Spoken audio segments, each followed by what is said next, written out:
No, this is just the natural light. Look, when I use the other light, look how bright it is. It's way bright. That's just from the sun right now. So it's just chill. I don't really see the need to like do too much. I mean, it's darker over here. These little lights, even though I broke one, are pretty decent that they got me from Bleacher Report. Those get brighter and that gets dimmer. So I can do like really low just to like, whoa, now I can't see. I'm seeing spots so that it's like balanced from this light to that light. So we'll see. But yeah, I'm trying to figure out which with this office situation, but we'll see. Yeah, who knows? Yeah, yep, of course. It's okay. We got a few minutes.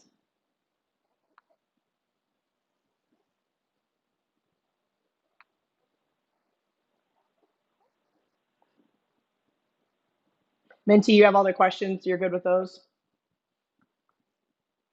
Okay, cool. I think we're all up on the streaming. Yep. Nope, they all say offline. Wonder why they're offline, huh?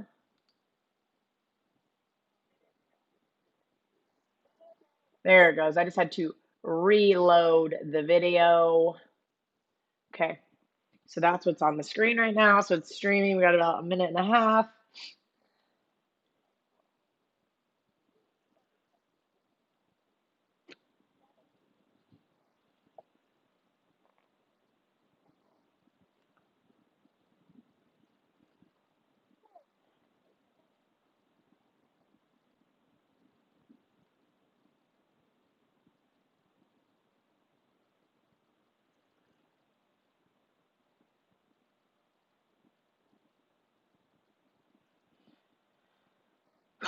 Okay. All right, let's make sure everything looks good. Okay, so I have my mic, and then when we get on there, we will have VR's mic as well. All right, guys, looks pretty good. Minty, I'll give you probably another 30 seconds here, and then we'll get going. You have everything teed up right in Slack. Just questions to ask, okay? Perfect. I'll try to man the YouTube channel to the best of my ability right now. Where the hell is it? There we go. No, cancel. Straight from the strip. Okay, we got us muted. We got us paused. I'm going to jump in the comments. Any questions here? Hot mic, low key, whatever that means. Apparently our mics are hot. Okay. All right, let's get started here, guys. Here we go. We are about to be. I will let you know. 3, 2. Show is yours, Minty.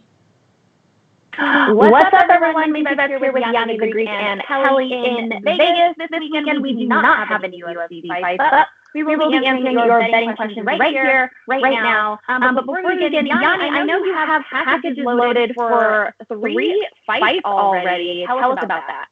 Yeah, well, we have 3 fight cards coming up. UFC 251, and then 3 days later on Wednesday, and a few days later on that Saturday. So once again, over an 8-day period, we've got 3 UFC cards. I've already released 10 or 11 bets so far, spread out amongst the 3 cards, because obviously trying to get out ahead of the market, beat these line moves that are already moving. But real quickly, because I made the mistake of checking the comment section just because John asked me to answer someone, and I gotta say this because I gotta put the nonsense to rest. First of all, I'm not trying to sell anyone anything. You gotta decide you're done chasing games of the year and nonsense like that, and that you see value in someone giving you Amir Khani minus 170, and a day later he's minus 200. If you see the value in that, then obviously you're going to gravitate towards someone like myself. If not, I'm not trying to sell you. And all the nonsense about, oh, he's giving out opposites, or that, oh, he works for the UFC, that's why he gives out opposites. Bookmakers don't need me to help them make money. Like, they don't need me to help you lose your money to them. It's lack of money management and lack of having an edge is going to do that already. So the fact that to even think that a bookmakers would want anyone out there giving out fake sides, that's nonsense. Like I know the outcome before the game anyway. I love that's that. It's just what Seriously. it's what happens. I obviously work for Bleacher Report as well. VR betting guys are like, don't listen to her. Has Vegas's best interest. I'm like, no, I have my best interest. Like, do you think that Caesar Sportsbooks is telling me to give out the wrong side? The game's still have to be played. The fights still have to be fought. Like, crazier things have ever happened. And your followers, I don't think, get the respect from bookmakers, and no disrespect to them, or bet enough that they're going to influence and manipulate the market for you. That's not what we're doing. The reason you're saying that $5 and $10 bets don't manipulate the market, VR? Not really, but real quickly, the reason, and again, I'm just saying self-promotion. The reason I'm on was the first contracted sports bettor for the UFC is simple, because they wanted a winning sports bettor. They didn't want an analyst. They didn't want a journalist. They wanted someone that actually has proven he could win long term. That's not going to be an embarrassment. That after 17 episodes of On the Line, I bet $17,000. I'm close to 15-20% ROI. They've put me on the social media. Here, I'll tell you, because I got it right here. I'm going to tell you right here. This is why I'm on there. Because on their social media, I'm 34-9-2 over the last 25 events. It's around 79%. That's why I'm there. And because I gave out Kamaru Usman, if you go watch this week's On the Line show that we did last week, I gave out Kamaru Usman on Fight Pass at -190. He's now -250. That's why I got contracted for the UFC, because they're confident that I'll be able to continue to provide that kind of information, and more importantly, that I'll continue to win long term. Because real quickly, I can tell you right away. In fact, WagerTalk's built this amazing system that it takes all of 5 seconds for any of us to tell you exactly what we're up or down for this year, for last year, for the year before that, for every sport you want. In fact, here, it'll take me 5 seconds. Last 365 days, I'm up 220.62%. In year to date, I'm up 173.74%. That's why. Every month when WagerTalk puts out that tweet, who's up, you're going to usually see my name in that top 5. Not because I'm on a hot streak, not because I had to go 30-2, but because I constantly grind and win. So I'm sorry if this pissed you off, this little rant. The guys that are going to stay are the guys that get it. The rest that are bashing, again, chase your games of the year. I'm not for you. Now let's get into it and give these guys some answers. Let's do it. All right, guys, you can check out Gianni's picks at WagerTalk.com. And before we get right into it, Kelly, your proxy service, tell us a little bit about that, because it is almost football season. So what's going on? The best one out there. Not promoting for Kelly, but I've dealt with them in the past. And it's the best one out there. You could give your picks at the latest time. She doesn't bust your balls ever. It's the best service out there. If you're not using Kelly, you're making a mistake. That much I can promise you. Thank you, VR.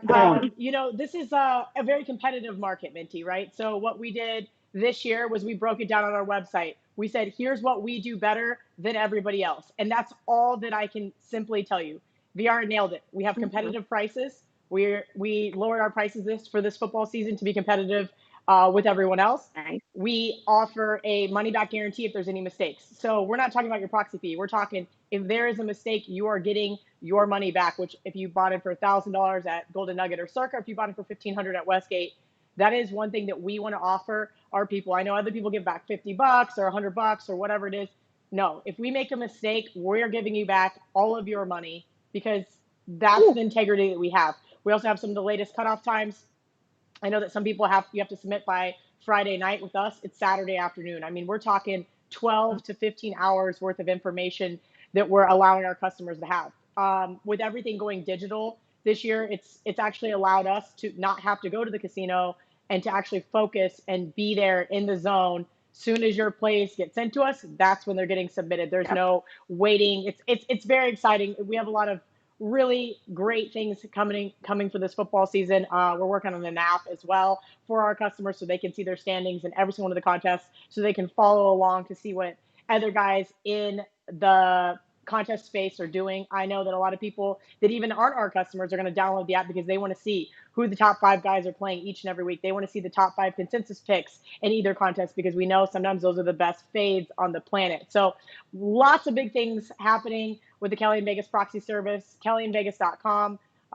If you have any questions, they're all there. Obviously, at any point in time, you guys can hit me up on Twitter as well. But yeah, I mean, I'm not going to say definitively that we're the best. We're going to let you guys decide. But like I said, we've done all the homework for you.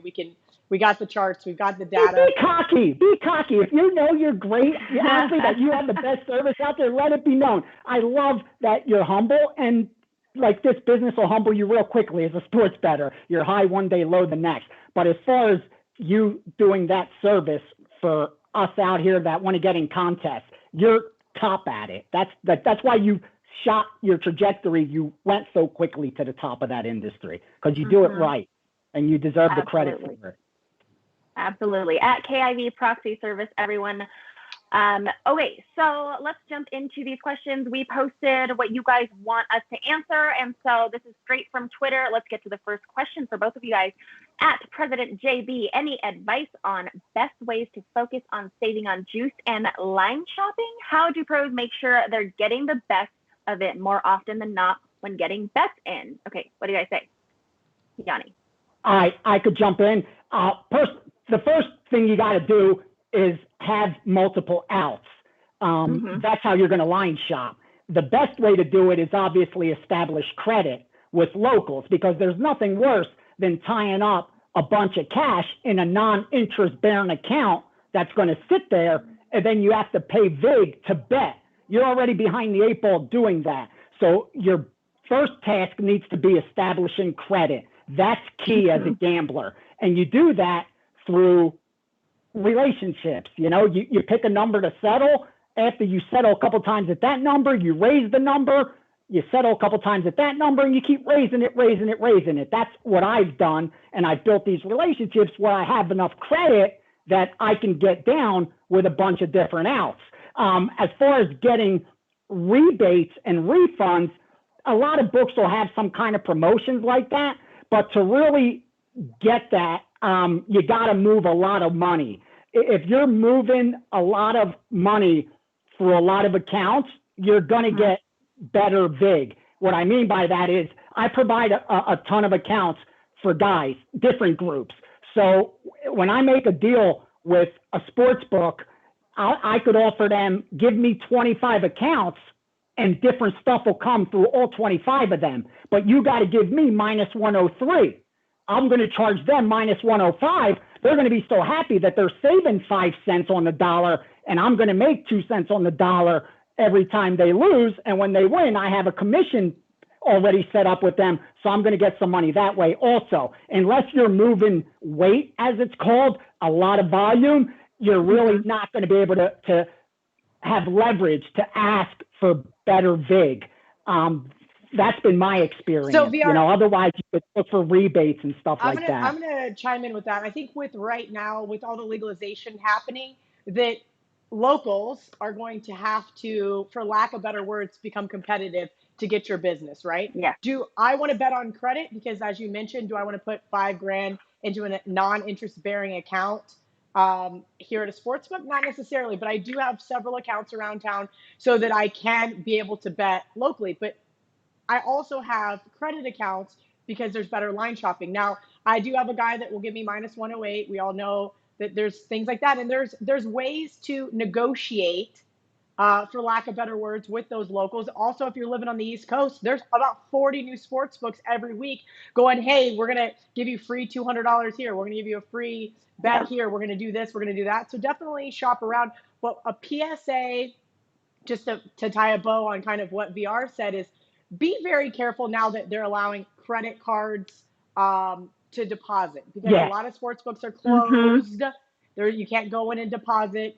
Here in Vegas, you can now, but before that, they're taking credit cards. So I go to deposit 2 dimes in my account downtown, and I'm like, wait, you're going to charge me $60? Now, I know $60 doesn't sound like that much on top of $2,000, but to me, it's hard enough to win. I'm already paying you 10%, 15% in some cases, even $1.20 in some cases to bet with you. And now you're going to also charge me a 3% fee on top. So be very wary there of that. I know that right now some of the sports books are waiving those credit card processing fees just because they're happy to, but definitely pay attention to any kind of hidden fees or things of that such, because again, as VR stated, it is so hard to win as it is. The last thing you want to be doing is paying this. I mean, I've seen guys that I know that are local guys, they're laying, minus 112, minus 115 on both sides. I'm looking I see that too. all the time. I'm looking at KBO today. I'm like, minus 115 on both sides. Like, you can't win. You can't. And so that's something everybody needs to be paying attention to. And every guy, local guys, they say, oh, I don't have the ability to fix that. Well, that's bullshit, because you do. If you're at least a substantial agent, you're going to have the power to tell the guy above you or make a call down to Central America and say, hey, I'd like to adjust the juice. And you, as the consumer, have the ability to go elsewhere. Everybody knows somebody. And if you have a relationship with, hey, your buddy down at the local bar knows, hey, he bets through this guy. Okay, well, does this guy want my business? What is he willing to offer me to leave this guy? And, if you can guarantee that you're going to get your money, everybody should be happy. Yeah. Yep, absolutely. Okay, guys, before we move on to the next question, I just want to shout out everyone that has joined us today, because the chat room has been lit. Zachary, the Drifter, Scott, Brian. Thanks for coming. Richard, and my friend David from Israel, who joins me on the Teddy Cover Show on Thursdays. So next question at Wits Bomb Picks. For someone who recently graduated and is looking to get into the sports gambling industry, what advice would you give them? Let's start with Kelly. Oh, well, the very first advice that I would give anyone is to be a sponge. Minty, I told you this last summer when we first met. When you want to break into the industry, the biggest thing you can do is learn from others who are there. Now, obviously, not everybody gets a chance to hang out with VR every day. Not everybody gets to hang out with Marco, Dave Koken, Kenny White, Todd Furman were the two guys that I got to hang out with a couple of days a week when I was over at Don Best. And I got to break into the industry by luck. I hit an 85-1 parlay, and all of a sudden everybody's like, who's this woman? What's she doing? And she works in a nightclub. She doesn't know shit. Well, turns out I didn't know shit. I knew enough, though, that I could make educational bets, but I didn't know enough to really do the media side of things, to be able to talk about it articulately enough outside of the sports book with my buddies drinking beers, right? And they taught me so many things. And I just would sit in Todd's office and harass the hell out of him. He got no work done, asking questions about soccer, asking questions about NBA, sports that I never followed. College football, I've loved since I was a little kid. I didn't have questions about college football. I had everything down. Learning how to build power ratings, doing all these things with Kenny White, my brain was like, what the am I learning here? And I realized, hey, maybe this isn't for me, but being able to build those relationships, like VR said, and be able to share, hey, I got this tip from this coach that I know at Clemson. I know this coach at K-State. I heard this about KU. Here's this. Those guys are willing to share their numbers with you. Ralph Michaels is huge at sharing his numbers with me. I don't live and die by Ralph's numbers, but it's nice to have a secondary set of numbers to compare to other people's. Yeah. I don't have 40 hours a week to do my own numbers. There used to be a time where I tried, and it was so overwhelming at times that I couldn't focus on the media side of things. I couldn't focus on those other relationships that I had. So my number one thing is be a sponge. Find someone you can learn from, whether it's watching WagerTalk videos, whether it's following a bunch of people on Twitter, whether it's becoming friend, sharing with your local buddies. Hey, I'm starting to build this algorithm, or I have this power rating set, and you guys work off one another. I think that working together in teams is probably the smartest thing you can do, because everybody has their strengths. That would be the very first thing I would say is put all of your ego aside and really try to learn. Yep, absolutely, Gianni. I couldn't agree more with everything Kelly said, including building a network, because nothing's more important than that. But you got to be very particular in the network you build, because, like we said, 99% of bettors lose money long term. So that means 99% of the content we're reading and absorbing comes from losing sports bettors. So you got to be cautious what kind of network you build. Like real quickly, I gave out that over 37.5 in the women's hot dog eating contest at even money. I know nothing about that at all. I trust my source, so I bet it and I share the info. 3 hours later, it's minus 400. Now, that could lose. The girl could maybe only eat 20 hot dogs. I have no idea. But what I do know is this guy is definitely sharp enough that when he bets, the market's going to move. So let me get out ahead of it and get my clients out ahead of it to get a good number. So build a good network. And finally, this is more important than anything else. I would highly recommend you go on the sports book side. Seriously. Right now, that's the industry that's exploding. And I personally know what it takes to make money betting sports and actually try to provide for your family doing that. And I wouldn't wish that on nobody. I came to Vegas with $600. I swear to God, nothing more than that in my pocket, $600. I had to learn and get to where I am. It wasn't easy. And that was really hard. I saw guys that went the sportsbook route, got in as ticket writers, moved their way up because they were sharp. Their life was a lot easier. Now, maybe look, 20 years later, my income may be higher than theirs, but they're probably going to live longer than me because their stress level is a lot lower and they've got a lot less gray hairs. So seriously, with sports betting becoming mainstream and sports books exploding, I highly recommend getting on that side of the counter as opposed to my side of the counter, because this side of the counter is a very hard place to survive. I just wanted to give a shout out to VR. The other morning, you were like, hey, here's a Wednesday soccer. It was like a 2-1 underdog, by the way. In the 90th minute, they're up 2-0. So I think I got about plus 215. So again, I couldn't even tell you who they are or what country they're from, but I love it. Bilbao. They're in La Liga, and it took me 20 minutes to try to figure out where the hell to bet it. And I found it, and it's just, they have a little bit of extra stoppage time, but no big deal. It is really funny, though, because you start to look at these things, and you're right. I cannot tell you what color their jersey is. I cannot name one person on the team. I trust the information that it comes from, and I think that's what's really important is, we know Dave Koken's been killing KBO, so I've been killing Dave. I have no idea about Korean baseball. I haven't spent 5 seconds even watching it, but when you wake up in the morning, you're like, hey, Dave just won another Korean baseball. That's awesome. When I look right now, hey, that's awesome that VR has another soccer winner that he shared with me. Those are the kind of things that I think is really important as far as the network goes. And VR is absolutely right. There is a ton of sportsbook jobs, obviously right now, not given the current landscape, but once things get rocking and rolling again and more states open up these sports books, I think we're at 21 states now. And by the end of next year, I think we'll be close to like 30 states. I know even my home state of Kansas said they're going to have sports betting by 2021, which is shocking because they're one of the most conservative states in the union. So really interesting to say. But yeah, to be able to get in on that back end and to really learn from those guys. I mean, I know that a couple of people from the Win went to DraftKings, and now DraftKings is here in Vegas, even though there's not a book yet. To be able to go and get a job with some of those people in the industry who have been doing it for 20 or 30 years is the best education that you can get. Yes, absolutely. All right.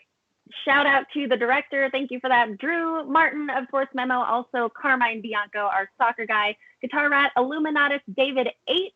Thank you guys for joining us. Oh, and Hans. Thanks for joining, guys. All right. Next question is from Jordan from Twitter. When making your own preseason power ratings for NFL, what do you compare them to assess strength? Wait, what do you compare them to assess strength? Yes. Opening lines, current lines, sharps, or other cappers power ratings. What do you do, Gianni? I start off with last season. Okay. Right from there, and make adjustments based on what did they lose, what did they add going into this new season. The only reason I would look at upcoming betting lines is I would look at season win totals and spreads throughout the season to assess how many games they're favored by, how many games they're favored in, how many games they're dogs in, what are they favored by. That'll give you an idea of what at least the odds makers and the betting market think of this team. Now, again, that shouldn't be your conclusion, but you have to show some respect to the market. Unlike like I always say, don't respect the AP ratings, but respect any time an odds maker gives you his power ratings. because he's backing his opinion with money. You get the AP wrong, the coaches poll wrong, it doesn't cost anybody a penny. You get your power ratings wrong, and you're going to get a bunch of sharp people that are going to pound you for it. So that's why I think you should look ahead. But personally, I'm more so looking behind because you have so much data to work on. And until we go into this season, it's kind of an unknown. And again, the bigger sample size of data you have, the more you can trust it. The bigger sample size of games, the more you can trust the best team's going to come out. Like this year, real quickly with baseball, shortened season, NBA shortened season. I wouldn't bet the best teams to win the championship anymore. Like now, I would look for a long shot because more randomness will be involved. Shorter season means more randomness. Longer season, bigger sample size, more law of big numbers. That means better teams usually get to the top. Smaller sample, that won't happen. So again, you can't really use this coming year because we don't have any data to use yet, if that makes sense. You're absolutely right, VR. I did a show yesterday with Ralph Michaels. If you guys haven't seen it yet, we're going to start breaking down all 32 NFL teams as well as the Week 1 Lions. And one of the things that Ralph and I talked about was, hey, how are we going to assess home field advantage? Well, right now, we don't know what's going to be happening with COVID, right? We don't know how many players are going to get it, who's going to get sat. I don't want to bet anything just yet, but we're looking at regular season wins. And VR nailed it. How many times is this team going to be favored? Well, the Baltimore Ravens season win total is 11.5, yet they're favored in 16 games, right? So you have to look at the numbers. You have to look at the numbers between the threes, right? Again, they're favored, so we're only going to look between 3.5 and 0 in a pick'em situation, right? They're 1.5 point favorite, probably hosting Kansas City, things of that nature.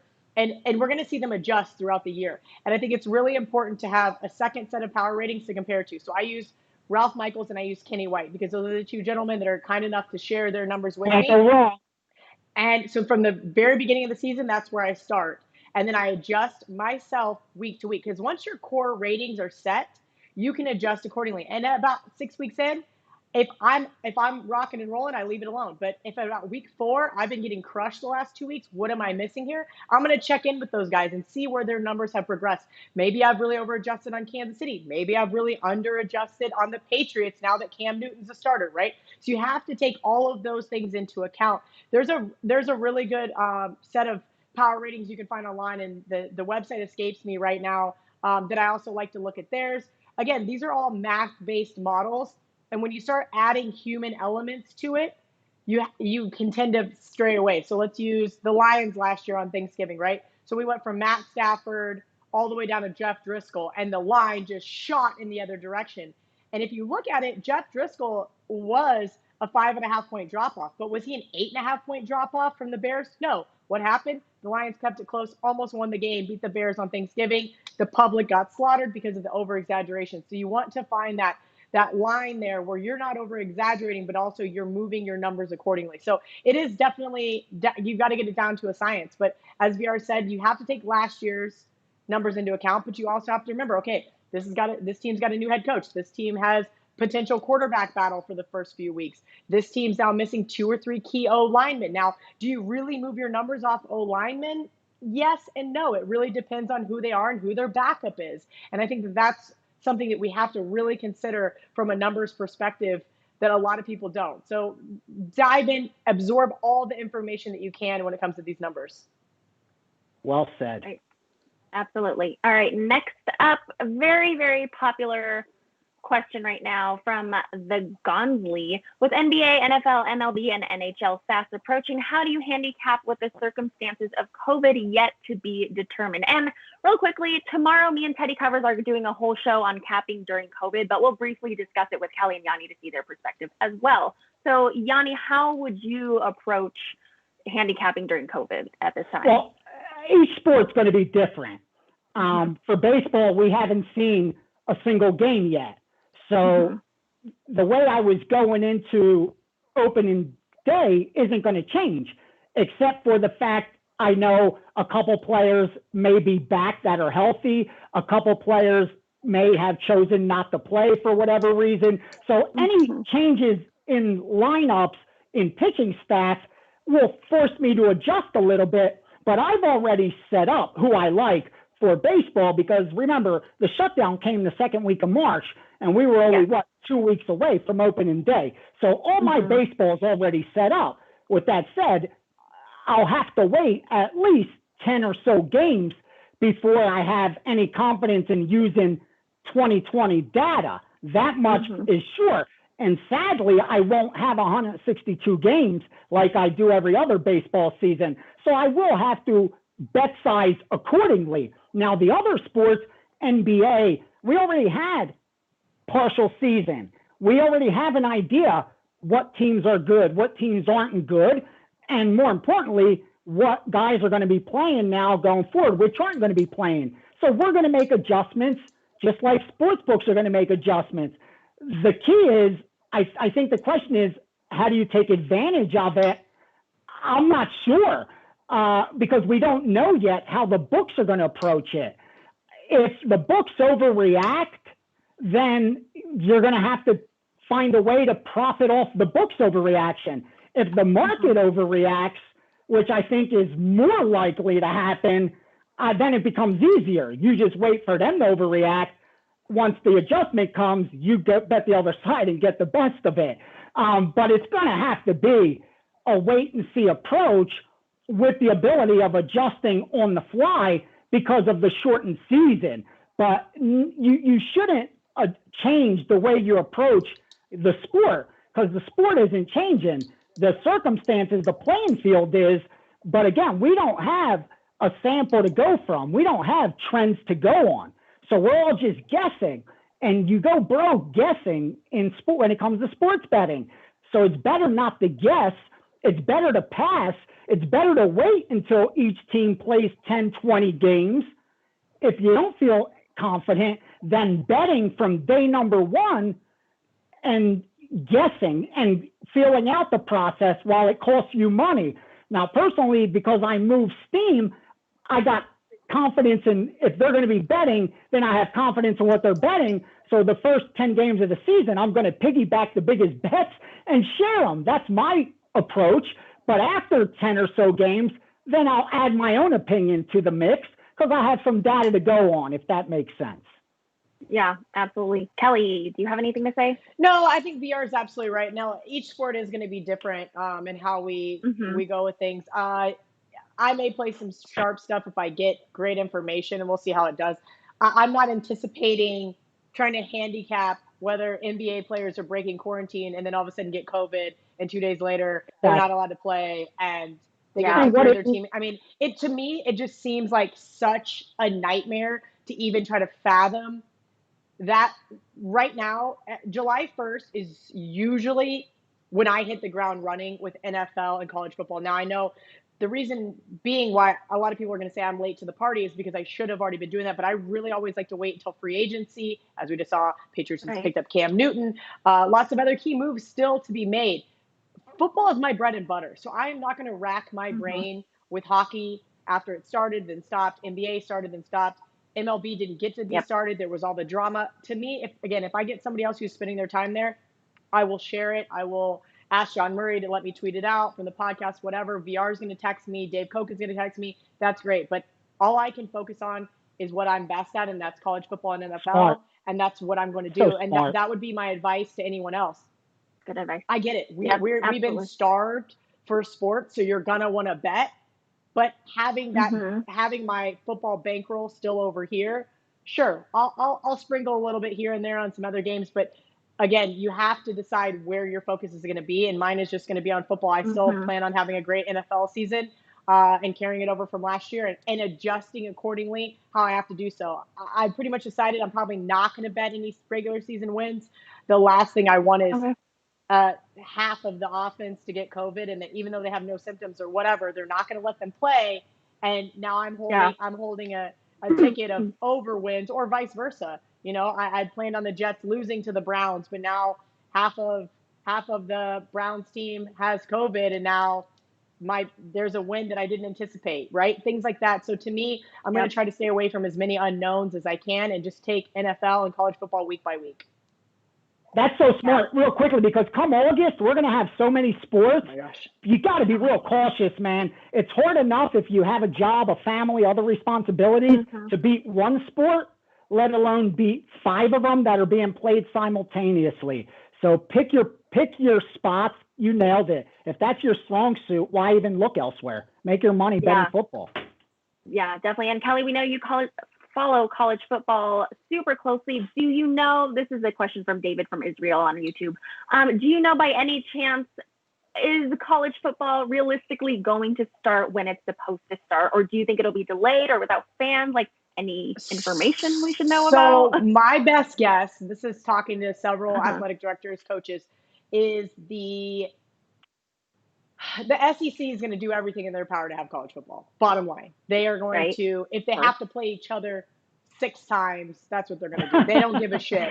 I do think we saw Gavin Newsom out of California say, you know what, we're shut it down. There's not going to be, and we're going to see kids starting to transfer. Now he's kind of walked back those statements a little bit. And I think the California schools, the schools with bigger issues, such as their professors not wanting to teach classes. We do have NCAA rules.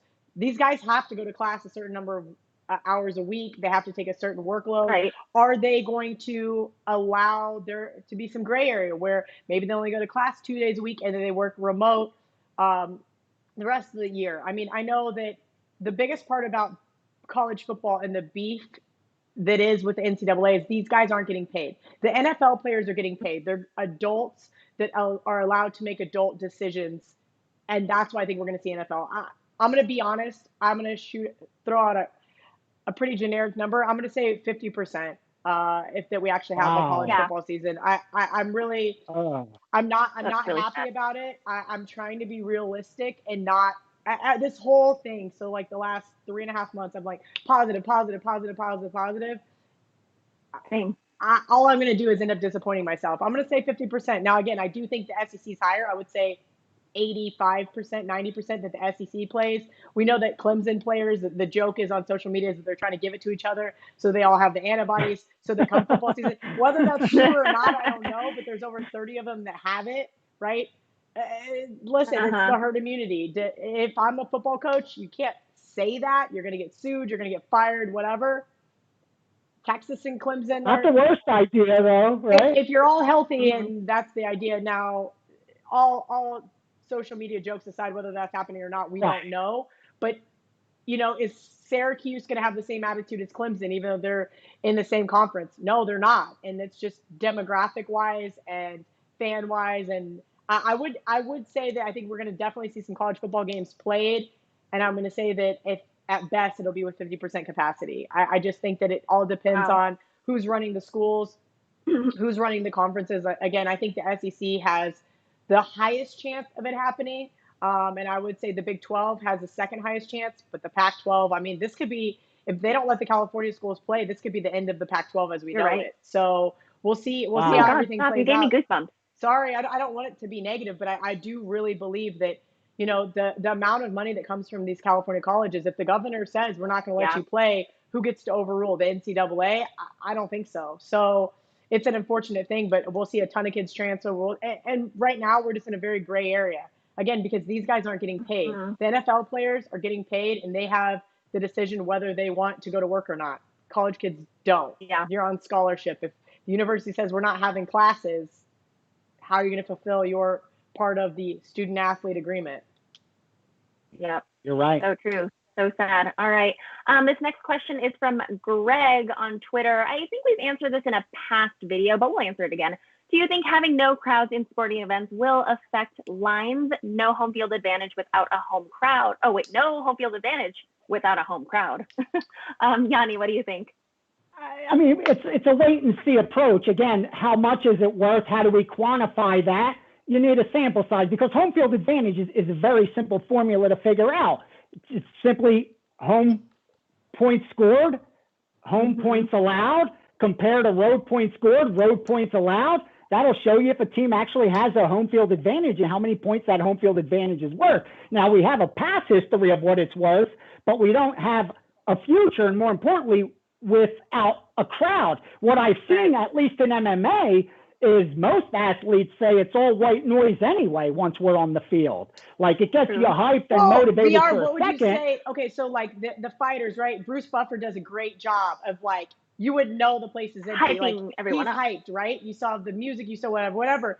But to me, like, being able to hear your coaches better, being able to like be in the moment better. We've seen it with golf. Look at these golf scores. They are like historically low because there's none of the pressure, and you're just playing golf with the guys you're paired up with. There's no noise. There's not 300 people on a hole watching you make a 6-foot putt. You know, I do. And what about the crowd forcing the ref to pull the flag out because of the pressure of them on a pass interference that didn't happen, but it looks close. He wasn't going to call it. Home field goes nuts, and what does he do? He tosses the flag. I call it home. You don't have that crowd to sway them.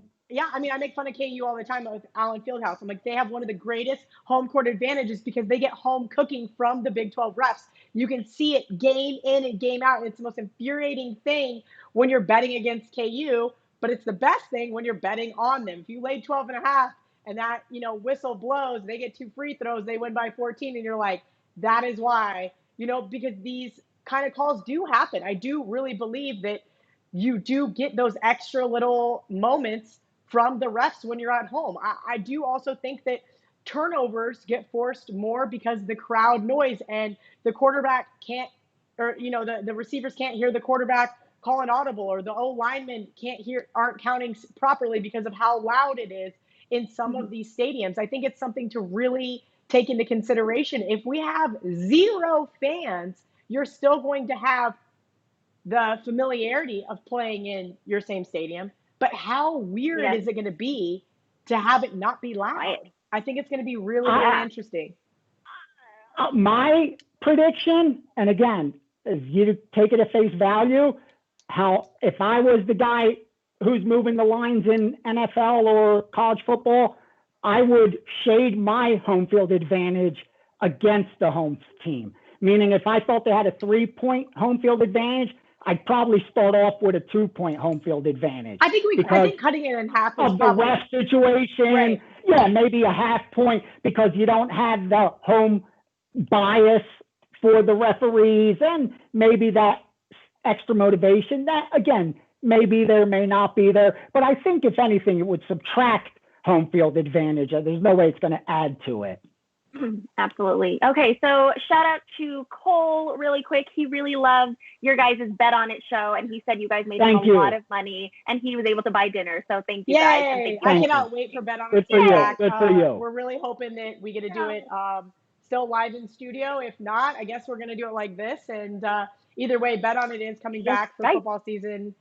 Whether it's college football and NFL or just NFL, it doesn't matter. I'm really excited. I was actually texting Marco about it the other day. It's going to be hopefully a really awesome NFL season, regardless of if there's fans or not. Yep, for sure. All right, I think this might be the last question before we run out of time. Harry Baseball 78 asks, how do you determine whether or not you're getting value on a future? A lot of times I hear guys saying something like he's 40-1 when he should be 60-1. How does one calculate that, and can you elaborate on what is meant by theoretical hold? Thank you. Gianni. How do you determine? Yeah. First off, if you're going to bet futures, you want to know what the hold is. The only way to do that is look at what the betting lines are from top to bottom. Now, if you Google real quickly, repeat that real quickly again. Yeah. How do you determine whether or not you're getting value in the future? A lot of times I'll hear guys say something like he's 40-1 when he should be 60-1. How does one calculate that? Oh, the hold. Sorry. The hold is what's most important. Well, we hear a lot of sports books here in town brag about their theoretical hold, right? Like, that's a new thing. Yeah. Like, tomorrow we're going to drop to 22% from 30%. The closer they get to the tournament, the lower their hold is, because the more confident they have in the closing number that you're not going to be able to beat it. So that's what they're advertising. And like I said, if you Google the difference between hold and between sports books, you'll see the formula. You could, just like it is for every game, what the hold is when you're laying 110, 115, 125, or what the take back is on 10-cent lines, 15-cent lines, 25-cent lines. That's what the theoretical hold is. Now, the way you determine if you're getting the best of it, I mean, are you beating the market? Are you betting it at 40 to 1 and is it closing 20 to 1? That's pretty much the only way to know for sure. You're not going to know by the result because, again, we always say the result's going to be random or more times than not, an independent result. So, I mean, I don't really understand the question. Like, how do you, because it's for every sport, it's going to be different. Like, how do I come up with my implied win probability for MMA is completely different than how I do it for football. You know, you're talking about individual sport compared to a team sport, a money line compared to a point spread, completely different animals with different holds as well. So I think that's why if you're a little more specific, maybe I could help. But again, I don't really know how to take advantage of that. The only way you could know if you getting the best of it, I guess, is if you beat the number, the close, and if the book isn't robbing you on the hold. If it's a 40% hold on a future, you're not going to make money. Mm-hmm. That's right. Cole asks, do you guys personally bet futures much? Kelly, I know you do sometimes. I do more regular season wins with NFL. I've realized that for me is a lot better than other things. No, I don't have a ton of futures tickets. The last futures ticket I had, like worth anything, was on K-State to win the national championship. I think it was like 40 or 50 to 1. This was like years ago. It was like when they lost to Baylor in the last game of the season when they should have went to the national championship game. And everyone's like, you have to hedge. And I'm like, I don't have to do shit. And I was really glad I didn't. Anyway, no, I don't like futures usually because you're always looking towards the favorite. Like, how much fun is it to hold a Patriots futures ticket? It's not. Kansas City last year, there's really no value in. We knew that Kansas City was the favorite going into it. I mean, I know tons of fans that want to bet their team. That's fine. That's what you see. Most of these futures tickets I see floating around. It's because the person's a fan of the team. I know Aaron Kessler, who's the sportsbook manager over at Golden Nugget, does a ton on college basketball. That's his big thing because he's spent a significant amount of time figuring out which team is severely underrated. You know, I think he had Texas Tech at like 125 to 1 or something a couple of years ago before they lost to Virginia. Obviously, he hedged out of it, is what it is. But Virginia was the betting favorite to win it all after they had lost to a 16 seed the year before. To answer your question, I don't bet a lot of futures. Like I said, regular season wins. I did have a K-State over ticket last year, me and my dad, just for fun because we didn't know what we were going to get out of K-State. And I was like, 5.5 wins seems rather low. They won 7 games. Yeah. It is what it is. You know, those are more I don't like holding my money for 11 months, for 9 months, for 8 months. Yeah. Like, it's a long time to be holding I hate seeing that. Holding a futures ticket. For me, yeah, they look awesome on social media. Cool, they're great. I know a lot of people fake them and lie about them and claim that this is their big claim to fame. For me, I'd rather invest my money week in and week out. I think it's much more profitable for me personally. Right. Yeah. When it comes to futures, I do season win totals pretty much for every sport. I'll pick an AFC and NFC team myself. I'll pick a future for the Super Bowl or for the NBA Finals or Major League Baseball before the season starts. That's my gamble. I know the whole tie in futures. I usually go for somewhere around that 10 to 20 to 1 range. And I know subscribers like to have some action on that. So that's the reason I do it. Otherwise, the only time I'll ever bet a future is if it comes from a group that I have confidence in. Because I know if they're going to be betting futures where the hold's high, then they have to have some solid information. Like I've passed along that hot dog future, the political future. Like if you could we bet this, what's her name? Val. Susan Rice. Oh, you bet Susan? Damn it. 25 plus 25. 2518 plus 2500. I keep watching it. I have Val Dimmers at 8 to 1, and I keep watching. I have her too. I had Val. What's sick is with Susan Rice. Look, I had to bet $79 18 different times, so the line doesn't move. It's 79. What do you mean? The line has plummeted, and I'm trying to figure out who the hell is betting Susan Rice. That's when I'll bet it, but they're not mine. Like, that's not mine. Right. I wouldn't, because I can't beat that market. I'm just being honest. It's a market that I myself personally can't beat, so I don't mess with it. All right. Well, yeah, personally, I like futures bets for, like you said, NFL season win total. And I like MLB. They're fun. Yeah. And MLB, I like to bet the NL and the AL and who will win MVP and stuff like that. I don't put a ton on it, but it's still fun to do. Hey, Shane from Dublin, you're a little late. We're about to end the show. Sorry, Shane. My food just got here, Shane. and that means I got to end the show. That's right. We have to go. All right. So thank you guys for tuning in. Next week, we should have, I believe, Gianni, confirm or deny, please, right now, a UFC 251 show? Maybe how to copy your best bet? We'll see. We'll see. Okay. Okay, we will There's some see. exclusivity problems I'm dealing with. Yeah, I get it. It's not a problem. It's a good problem, but you know what I mean. All right. Well, stay tuned to see what next week's show is, because, Gianni, some people have been asking about our UFC capping series, so maybe we'll do that as well. I'd love to do more than that, honestly, and one day I really want to do it. If anyone could help me put it together, I would love to put together a series, whether it's written, whether it's video, on blackjack. Because I read every book, and they're all missing one simple chapter that could help you beat it. I know why that chapter is missing, obviously. Okay. I want to put it out there, even though they're all going to hate me for it.